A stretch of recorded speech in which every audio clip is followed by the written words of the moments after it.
சத்தம் கேக்குதா உங்களுக்கு? டப்பு டப்பு டப்பு சத்தம் கேக்குதா? கடுகுல என்னெல்லாம் மருத்துவ குணங்கள் இருக்குன்னு பாத்தீங்கன்னா, வேண்டாத கஷடுகள் நம்ம வயிற்றுல இருக்கிறதெல்லாம் அது நீக்கிடும்.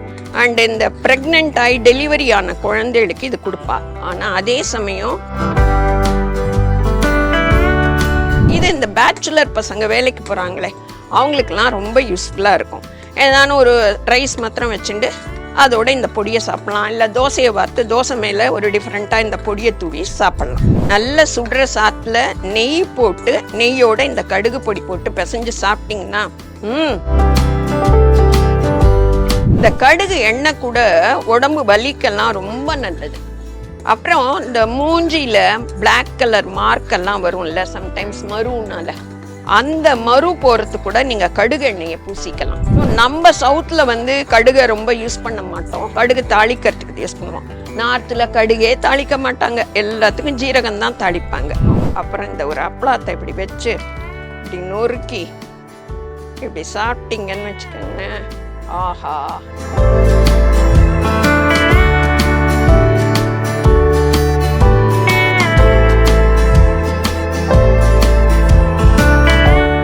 ராணி நேயர்களுக்கு வணக்கம். நான் உங்கள் சாரதா சந்திரசேகர்.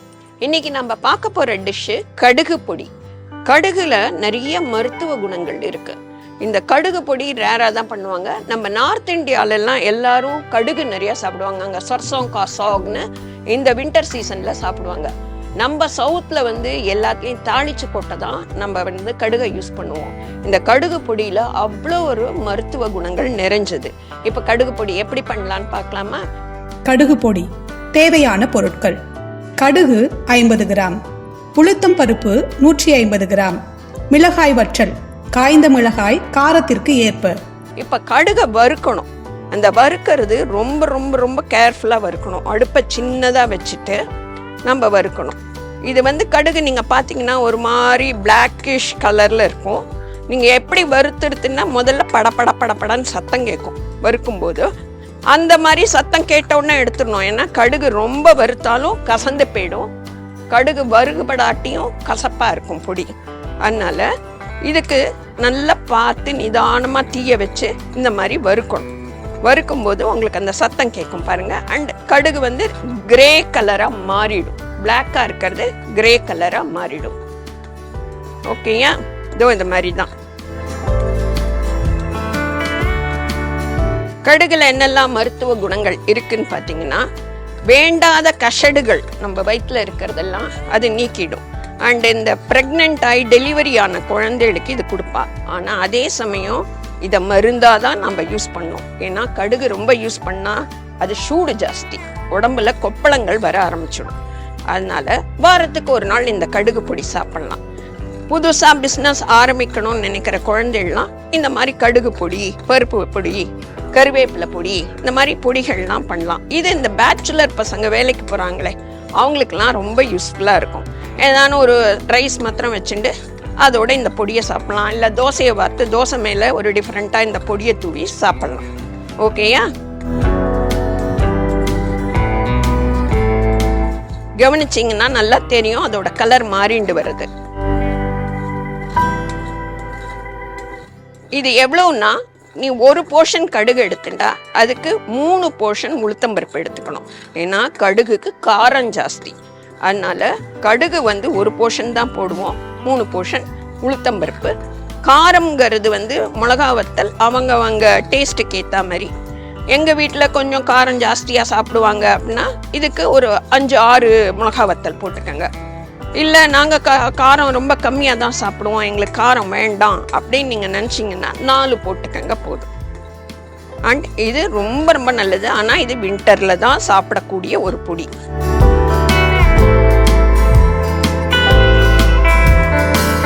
இதை லஞ்ச் பாக்ஸுக்கு கூட நீங்கள் கடுகு பொடி சாதம் எடுத்துகிட்டு போகலாம். நல்லா இருக்கும், மணமாக இருக்கும்.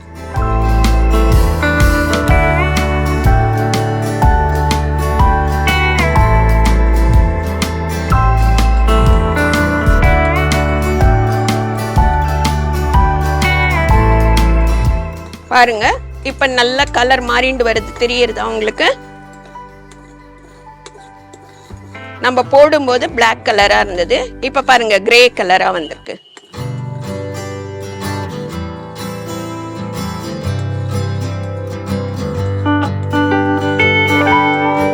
ஆனா கொஞ்சம் பொறுமையா பண்ணணும். ஏன்னா ரொம்ப பெருசா தீய வச்சிட்டீங்கன்னா தீஞ்சு போயிடும். தீஞ்சு போன கடுகுல பொடி பண்ணிடாதீங்க, ரொம்ப கசந்துடும், அது உடம்புக்கும் கெடுதல். புரிஞ்சுதா?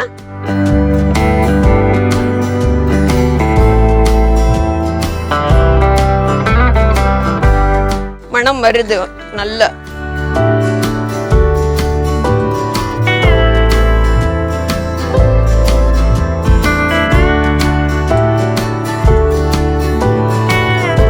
பாருங்க வறுத்த கடுகு எப்படி இருக்குன்னு பாத்துருங்க. இந்த மாதிரி இருக்கும், லைட் கிரே கலர்ல இருக்கு பாருங்க. போடும்போது கருப்பு கலரா இருந்தது இல்லையா, இப்ப பாத்தீங்களா நல்ல கிரே கலர் ஆயிடுச்சு.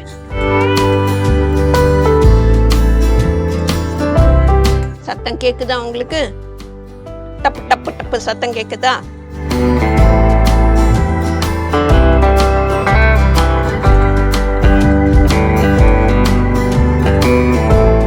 ஆச்சு, கடுகை வறுத்துப்போம். நம்ம அதை எடுத்து ஒரு தட்டுல கொட்டி வச்சுப்போம். அடுத்து இதுக்கு தேவையான உளுத்தம்பருப்பு வறுக்க போறோம். கடுகு ஒரு இத்தினூண்டு போட்டோம் இல்லையா, அதுக்கு ஒரு 3 போர்ஷன்ஸ் சொன்னேன். 3 போர்ஷன்ஸ், 1 போர்ஷன் ஆஃப் கடுகுன்னா 3 போர்ஷன்ஸ் ஆஃப் உளுத்தம்பருப்பு. இந்த உளுத்தம்பருப்பு நல்லா செவக்க வறுக்கணும். உளுத்தம்பருப்பு வறுக்க வேணா நீங்க கொஞ்சம் பெருசா வச்சுக்கலாம் அடுப்பை, ஆனா கைவிடாம வறுக்கணும்.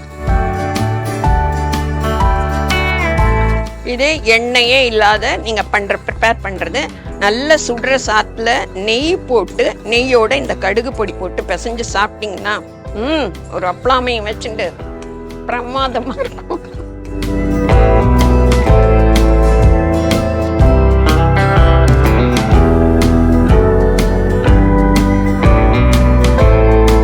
இந்த கடுகு எண்ணெய் கூட உடம்பு வலிக்கெல்லாம் ரொம்ப நல்லது. அப்புறம் இந்த மூஞ்சியில பிளாக் கலர் மார்க் எல்லாம் வரும்ல சம்டைம்ஸ் மருனால, அந்த மரு போறது கூட நீங்க கடுகு எண்ணெயை பூசிக்கலாம். அதை போயிடும் நாளடைவில். அதை நீங்க டெய்லி பூசிட்டு வந்தீங்கன்னா போயிடும். அப்புறம் இந்த பனியில உடம்பு வரன்னு ஆயிடும். அதுக்கெல்லாம் கூட இந்த கடுகு எண்ணெய் ரொம்ப நல்லது. ஸோ இந்த பனி காலத்துல பாத்தீங்கன்னா நார்த்தில் சர்சோங் கா சாகுன்னு ஒன்று பண்ணுவாங்க. அது என்னன்னா கடுகு இலையை பொறிச்சு அதுல தால் போட்டு ஒரு ஐட்டம் பண்ணுவாங்க. அதுவும் மக்கிக்கா ரொட்டியும் ரொம்ப ஃபேமஸ் நார்த்தில். ஸோ நம்ம சவுத்தில் கடுகை ரொம்ப யூஸ் பண்ண மாட்டோம். கடுகு தாளிக்கிறதுக்கு யூஸ் பண்ணுவோம். நார்த்தில் கடுகே தாளிக்க மாட்டாங்க, எல்லாத்துக்கும் ஜீரகம் தான் தாளிப்பாங்க.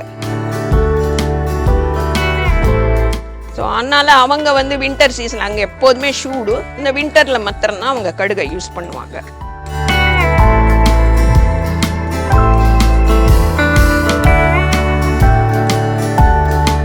இந்த உளுந்து பார்த்தீங்கன்னா செவந்து வரணும், நல்ல சிவப்பு கலரா வரணும். இது நம்ம ஒரு சாட்டர்டே சண்டேல பண்ணி வச்சுட்டோம்னா வீக் டேஸ்ல ஆஃபீஸ் போகும்போது லஞ்ச் பாக்ஸுக்கு லஞ்சா சாப்பாடா எடுத்துட்டு போகலாம். வெரைட்டி ரைஸ்ல இந்த கடுகு பொடியும் ஒன்று.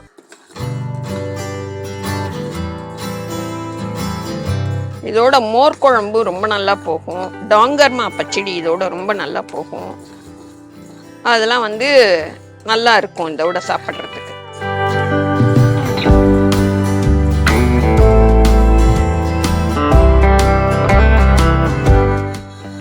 இந்த அளவுக்கு உளுந்து நல்லா செவக்க வறுக்கணும். நம்ம என்ன பண்றோம், மிளகா வறுக்கிறோம். இந்த மிளகாயும் கருகி போகாம இப்படி வறுக்கணும். வறுத்துட்டு இதோட உப்பு போட்டு அரைச்சு கடுகு பொடி ரெடி. சுடுற சாத்துல நெய் போட்டு கடுகு பொடி போட்டு சாப்பிட்டு நான் இப்ப காமிக்கிறேன் உங்களுக்கு அது எப்படி இருக்கும்னு. கடுகு, உளுந்து, மிளகா வத்தல் எல்லாம் நம்ம நல்லா வறுத்துட்டோம். இதோட இப்ப உப்பு சேர்த்து அரைச்சு கொண்டு உங்களுக்கு காமிக்கிறேன் எப்படி இருக்கும். கடுகு நம்ம இப்ப எல்லாம் வறுத்ததெல்லாம் அரைச்சோம் இல்லையா, அது இப்படித்தான் இருக்கும். இதை இப்ப நான் உங்களுக்கு சூடு சாத்துல நெய் போட்டு பிணைஞ்சு காமிக்கிறேன் பாருங்க.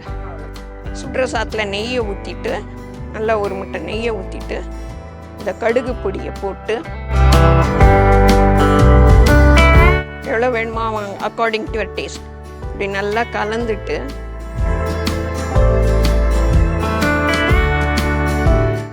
நல்லா பிசைஞ்சு கலந்துட்டு சுடுற சாத்தில் நெய் போட்டு இப்படி நெய் போடுங்க, நல்லெண்ணெய் போடாதீங்க, கசந்துரும். ஏன்னா கடுகுக்கே ஒரு கசப்பு உண்டு. நெய் தான் போடணும். அப்புறம் இந்த ஒரு அப்பளத்தை இப்படி வச்சு இப்படி நொறுக்கி இப்படி சாப்பிட்டீங்கன்னு வச்சுக்கோங்களேன். ஆஹா! இவர் மிஸ்டர் சந்திரசேகர் என்னோட டேஸ்ட் மேக்கர். இவர் தான் எல்லா டேஸ்ட்டும் பார்ப்பார். இவரால் தான் நான் நல்லா சமைக்க கற்றுனேன். கடுகு பொடி சாப்பிட்டு பார்த்து எப்படி இருக்குன்னு அவர் சொல்லுவார். உங்களுக்கு எல்லா டேஸ்ட்டும் பார்த்து எப்படி இருந்தாலும் நல்லா இருக்குன்னு சொல்லுவாங்க. ஓஹோ, இந்த கமெண்ட்லாம் வேறையா?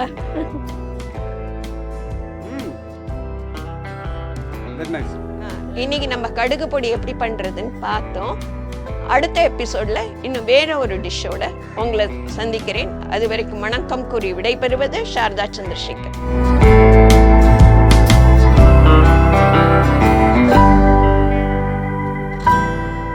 கடுகு பொடி செய்முறை.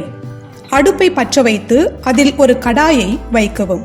கடாய் சூடானதும் எடுத்து வைத்துள்ள கடுகை அதில் போட்டு மிதமான சூட்டில் வைத்து வறுக்கவும். கடுகை வெகு நேரம் வறுக்காமல் அது நிறம் மாறி படபடையென்று வெடிக்க ஆரம்பிக்கும் போது எடுத்து வைத்து விட வேண்டும். ஒருவேளை கடுகு நன்கு வறுபட்டு விட்டால் அந்த தீந்த கடுகை பொடியாக நாம் உணவில் சேர்த்து கொள்ளக்கூடாது. காரணம், அதில் கசப்புத்தன்மை அதிகரிப்பதோடு உடலுக்கு தீங்கு ஏற்படுத்தும். அடுத்ததாக ஒரு பங்கு கடுகுக்கு 3 பங்கு என்ற அளவில் உளுத்தம் பருப்பையும் காரத்திற்கேற்ற அளவில் காய்ந்த மிளகாயையும் போட்டு வறுத்து எடுத்துக்கொள்ள வேண்டும். 3ம் சூடு ஆறியதும் சிறிதளவு உப்பு சேர்த்து மிக்சியில் போட்டு பொடியாக அரைத்து எடுத்தால் கடுகு பொடி தயார். இந்த பொடியை சூடான சாதத்தில் ஒரு ஸ்பூன் நெய் சேர்த்து சாப்பிட்டால் அவ்வளவு சுவையாக இருக்கும்.